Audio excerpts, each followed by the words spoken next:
Welcome back to Cleaning Business TV. We are so glad you're joining us this morning. We're going to be talking about the strengths and weaknesses of the cleaning industry. I'm David Luke. I'm the Vice President for Two Maids and a Mop. And with me is Ron Holt, CEO and founder of Two Maids and a Mop. 12 locations, 5 southeastern states. I am wrong. We are growing so fast that we have 13 locations now. So, that's right. Strengths and weaknesses, David. What are mine? Are you asking me? Sure. Let's let the world know. A strength that I have is my hair. Honestly, it's gorgeous. Yeah. You know, you can just run your fingers through it. They're so great here, though. Stop it. That hurts. Yeah. I don't like where that was headed. Let's just cut that off. But as far as weaknesses, the list is skinny. I'm a lot of people say that. That hurts too. What? The skinny part. That I'm skinny? Yes. But yeah, I get that all the time. Yeah. See, right? Yeah. That's. I don't know about that one. All right, your strengths and weaknesses. Strengths and weaknesses. Oh gosh, I'm not good at that much. I was a C student. Is that a strength? When you're at the University of Georgia, yeah. Well, there you go. You're #1 party school, baby. Woohoo! Yeah. So that's why I started the cleaning business. All right. So your weakness is what? I'm a C student. So it's a strength and weakness. Exactly. Wow. Exactly. Well played. Again, why I started the cleaning business, because you can do so many things by being average. I'm just kidding. No, it's actually a pretty cool industry to be a part of. And when I first started it, I had no idea what I was kind of getting into. But once you really get inside of it, you meet a lot of interesting people, and it's not just a bunch of housekeepers out there. There's a lot of smart people doing what we do. So, strengths and weaknesses of our industry.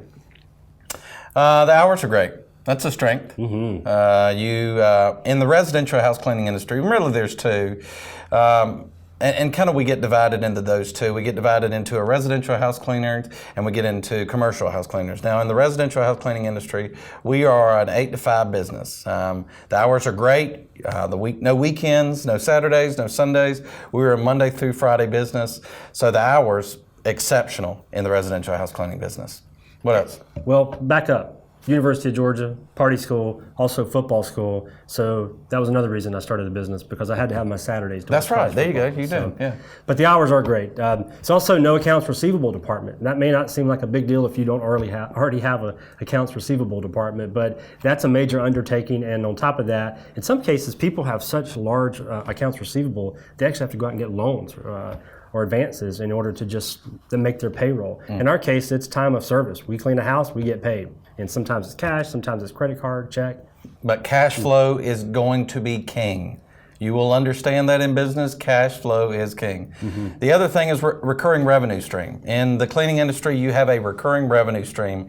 And in our cleaning industry especially, it's a trust industry. I keep going back to this trust industry. When you build trust and build that rapport with the customer, basically you start having a recurring revenue stream because that customer trusts you as their cleaning service. So that's a wonderful benefit to having your own cleaning service, because you have a recurring revenue stream. I just love the fact that you don't have to resell over and over and over again. Right. We get that customer. David, you were a customer at one point every 2 weeks. I didn't have to call David up every 2 weeks and say, hey, can we come clean your house again? He expected us. So right. Recurring revenue is huge. Minimal capital expenditures. That's a fancy way of saying not a lot of expensive stuff you got to buy. So you're going to need vacuum cleaners. You're going to need cleaning supplies, office supplies. You're going to need some things, obviously, to operate, but you're not going to need to go out there and get real high capital intensive equipment like some industries force you to have. Why? Because vacuum cleaners break. They do break. You can get a cheap one. Mm-hmm. If they're going to break anyway, might as well get a cheap one. There's this place called Wally World. Yeah, you can get anything you want there. There you go. Yeah. Inexpensive real estate option is another great benefit of a cleaning industry, because you don't need the best space. It's not a restaurant business. Location does not mean that much for us. So in essence, you get inexpensive real estate options because location is not important in the cleaning industry, because you're going to be sending crews out from whatever location you're at, and you're going to be going to the customer's home. So you're not going to have many people walking in off the street and asking you for a quote. All your quotes are going to be done online or over the phone. So you really don't need a wonderful rental space, I guess, lease space. Yeah, our very first location was down in Pensacola, Florida, and I still remember this conversation. In the old days, I did everything, and one of the things I was doing was providing an in-home estimate. I walked into this home, and I gave the estimate, and the homeowner and I were talking and doing our thing for 15, 20 minutes, and then the husband came in and said, "Hey, what's going on?" And the wife said, introduced me, and the introduction was amazing because, let me preface this, at the time we were in a 250 square foot hole that had all sorts of problems, and I don't even know if it's still there, but at the time it was old, so I can only imagine now. But she described us as the largest cleaning company in the Pensacola area, and just made us seem so glowing and large. And the honest truth is we were growing, but we were very, very small. So you don't need this huge, expensive real estate. You don't need fancy retail frontage. You just need a logistical space that can get you around from place to place in the most time-efficient manner. Gotcha. So those are strengths. There's a lot of good reasons to be in our industry, but what are some reasons why you wouldn't want to be in our industry? Well, a big one is it's a crowded marketplace. We may have mentioned this before. You may have heard us say this before. 1 million people have been involved in the cleaning business, owned a cleaning company themselves, you name it. And even of the franchise brands, there are over 20 franchise concepts out there right now. So it's a crowded marketplace because, as we've stated already in the strengths, the lower real estate costs, the limited overhead to start up a business. Therefore, people come right in to start their own cleaning business. So it's a terribly crowded marketplace. But we're going to get to some steps you can take to not be as crowded. But currently, for a weakness, it is a crowded marketplace. It's also an industry and a marketplace that's kind of stuck. We prefaced this in an earlier episode a while back. The very first cleaning franchise entity began sometime in the early to mid 80s. I don't know the exact date, but it was a long time ago. Believe it or not much has changed since then. People still clean houses with vacuum cleaners. People still hire people to do that job. We don't have robots doing that? Not yet. It's actual people that, yeah. So there's a lot of I guess, what's the word I'm looking for? I'm not looking for pause, but it's really stuck in a very... not a lot of innovation. There you go. Not a lot of innovation. So I think that's something also we can talk about later, David, how Two Maids and a Mop does use some innovation inside of our industry. Sure. There's also limited technological advances that have occurred in the cleaning industry. This goes to marketing. This goes to marketing in the old way, from direct mail to yellow pages, you name it. There's limited technological advances on the marketing side and on the system side. There's kind of just like Ron said, the cleaning business has been stuck in neutral for the past 20 to 30 years, and how they market and how they operate, you name it.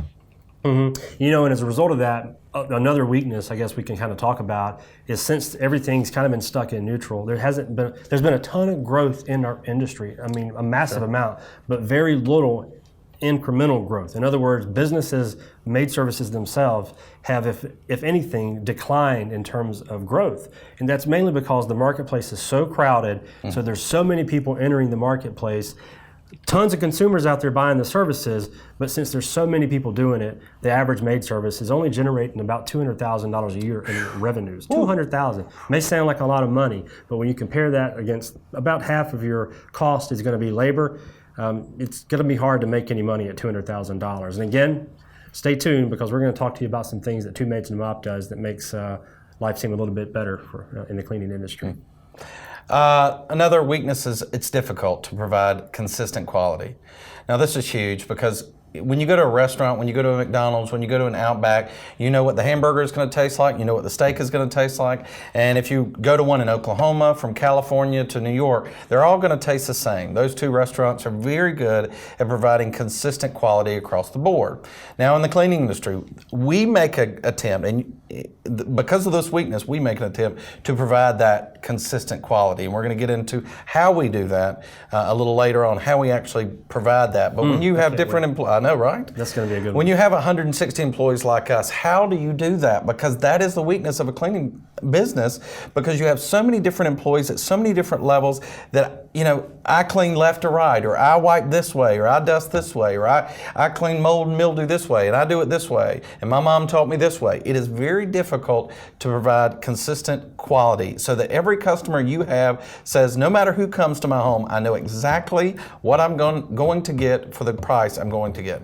And that's doable. That sounds impossible because, again, if you're out there and you're in the middle of operating your own cleaning business, or you're considering opening your cleaning business, you may think, I can make French fries in Tokyo and Atlanta and they taste the same, but how in the world can I provide a cleaning service and there be a similar result? It's doable, and we're doing that every day at Two Maids and a Mop. So let's kind of go back to some of those weaknesses so we can just point out to you how you can do something on your own, or even learn a little bit from us on how we've sort of separated ourselves and made those weaknesses actually positives for us. So crowded marketplace, we've got a ton of folks out there like David talked about, but we work real hard with we call it the marketing process, another fancy term, but inside that marketing process you've got all sorts of things that really separates us from the crowd. Again, we don't use any offline marketing, and we advise you to do the same thing. Get offline and get online. So that's one thing that I think we have, by ourselves, turned into a strength rather than a weakness. So we've addressed that weakness and made it a positive. And I want you to do this right now. If you're watching us, I've asked before if you've seen one of our episodes before, I want you to do this right now to see how we stand out in a crowded marketplace. Search for Maid Service Birmingham, Maid Service Nashville. You can minimize this screen and open up another screen, or open up another tab, as it were. Open up another tab and actually try this search and see how we do it in a crowded marketplace. So that's part of that as well. That leads into how we address being stuck in neutral. We have a lot of advances that we've been using as far as automating our payroll, our billing, our even scheduling. We use a proprietary system to do our scheduling so that we're not stuck in neutral, so that we can, every customer and every employee can know exactly where they're supposed to be, exactly how much we're supposed to charge. You name it, it's all automated, it's all on the computer, so there's no paper trail, paper process that we're tracking anymore. It's all these advances that we're trying to make to combat this weakness. If you're using paper, in a nutshell, you're doing something wrong. You don't want to be using paper in today's love the industry. office, though. I know it's off the air, but I love that paper company. Funny. Dunder Mifflin. But there's a reason it's off the air. That hurts. So yeah, average maid service generates $200,000. Like I said, it's a crowded marketplace with a lot of players.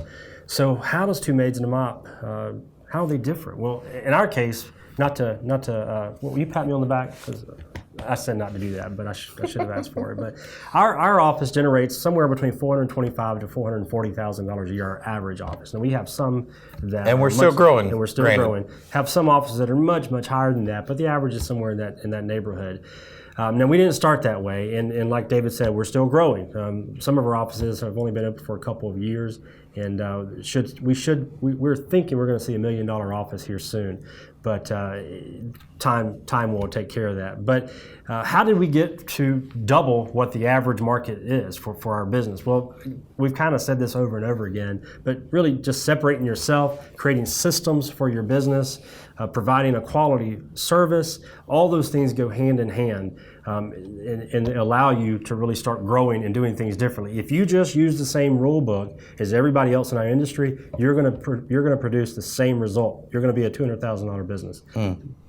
And part of that growth has been because we have been able to provide consistent quality. One of those weaknesses that we've addressed is how to provide that consistent quality, and we've done that through pay for performance. It's easy for you to say. Exactly. The pay for performance plan, it basically makes an owner out of each employee. Each employee is given a rating. When they go into the customer's home, each and every customer is allowed to rate their performance, to rate their cleaner's performance on how well they did on a 1 to 10 scale. Now that rating alone determines their compensation level. So guess what?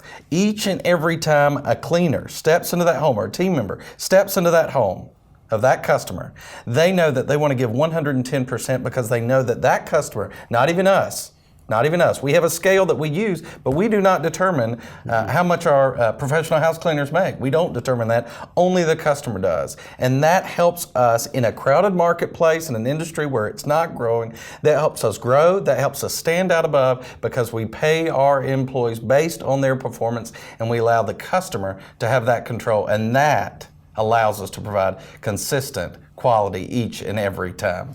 Yeah, and I love that. That felt good. I'm glad I just got that out. It's like I was preaching. You were good. You were good. So I can still remember the day we kind of created this plan. It was almost one of those eureka moments, and it just made so much sense right off the bat. But I'll be honest with you, it sounded great on paper, but once we started doing it, it scared me to death because I was thinking, my goodness, what if our customers hate us? Then our employees are going to hate us. So, and I'm not immune to that. I've heard people who are interested in our franchise opportunity say the same thing to us. But without that plan, there is no Two Maids and a Mop. Right. And I'm not saying you got to go out there and do the same thing Two Maids and a Mop is doing. But if you want consistent quality, you're going to have to figure out a way for your employees to really act like they're not employees, like Correct. They're owners. So for us, the pay-for-performance plan works. David mentioned it. It's really serves two purposes. Internally, it provides the ultimate motivation, money talks. And then externally, it does the same thing. It's a powerful marketing message that we can talk to our customers on a daily basis. And I am a terrible salesperson, so I don't have to be a great salesperson when I'm talking about pay for performance. All I have to do is talk about it. And when customers really listen and get it, we get that business. That's we right. get the job. That's right.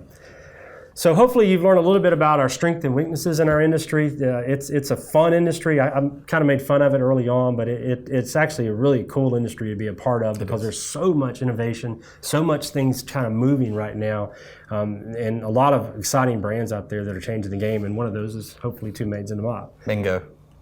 So David, you want to wrap things up and kind of talk about next week what we're gonna dive into? Well, next week we're going to be back here, same time. I hope you join us. We're going to be talking about should you actually buy a maid franchise? Not even Two Maids and a Mop, but if you're interested, we do have a number to call. But should you even buy a maid franchise? We're going to help you walk through the steps if you're a potential or right fit to be a franchisee. And we look forward to seeing you again. See you then.